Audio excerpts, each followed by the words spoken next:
Tu sais qu'il y a une partie de toi que tu ne vois pas. C'est ce qu'on appelle la zone aveugle dans la fenêtre de Johari. La zone aveugle, c'est ce que les autres perçoivent de toi, de moi, mais dont on n'a pas conscience. Ça peut être les tics, les mauvaises interprétations de nos intentions, certaines choses que nous faisons sans vraiment s'en rendre compte. Ce que les autres voient, mais que toi, tu refuses de voir. Et c'est là que beaucoup de vies se bloquent.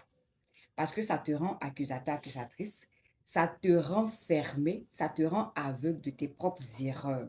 Prenons le cas de l'amour. En amour, tu peux être quelqu'un qui te détruit et ne pas le voir. Ou pire, tu peux abîmer la relation sans en avoir conscience. Les autres voient, toi non, parce que l'amour t'a rendu myope, t'a rendu aveugle. Avec tes enfants, tu peux être trop dur, trop exigeant, trop brusque, mais pour toi, tu éduques bien. Avec tes amis ou ton entourage, tu peux avoir des attitudes qui te dérangent, mais personne ne te le dit parce que tu ne le sais pas. Dans ton travail ou dans ce que tu fais, tu peux développer de l'ego, de l'arrogance, des comportements déplacés et perdre des opportunités sans savoir pourquoi. Tout ça parce que tu ne sais pas. Tu es dans la zone aveugle.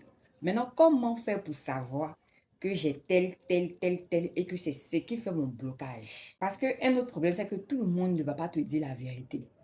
Tout le monde n'a pas cette force. Tout le monde ne va pas te corriger. Tout le monde ne va pas te dire, là, tu déconnes. Heureusement que pour certaines personnes, il y a des gens qui leur parlent. Quand c'est comme ça, il faut écouter. Ne te défends pas directement, ne rejette pas, ne ferme pas. Parce qu'elles sont peut-être en train de te montrer la partie de toi que tu ne vois pas. Et pour ceux qui n'ont pas ce genre de personnes dans leur entourage, qu'est-ce qu'il faut faire? Tu dois toi-même aller chercher. Tu dois réduire ta zone aveugle en sollicitant des feedbacks, des retours honnêtes de la part des autres. Tu dois demander, dis-moi honnêtement, qu'est-ce que je fais de mal? Quels sont mes tics? Quels sont mes défauts? Quelles sont mes failles? Qu'est-ce que je fais de mal? Oui, ça va te piquer, mais ça va te libérer. Ça pique, mais ça libère. En amour surtout, c'est important d'avoir des personnes de confiance, des gens lucides, des gens sincères. Parce que toi, tu peux être aveugle, mais eux voient. Ils peuvent te dire, là, la go là te manque de respect. Ou bien, ah mon gars, là, c'est toi-même le problème. Parce que toi, tu as une forme de myopie sur toi-même. Et pour voir clair, tu as besoin de bons miroirs. Pas des gens qui te flattent, mais des gens qui te corrigent. Parce qu'on ne se découvre pas seul. On se découvre aussi à travers les autres. Et c'est là que commence ta vraie évolution. Aussi, il y a un autre point dont on parle peu. La zone inconnue. Ce que personne ne connaît encore de toi, même pas toi-même. C'est quoi? C'est ton potentiel, tes capacités, tes talents cachés. Tu es peut-être beaucoup plus capable que ce que tu crois.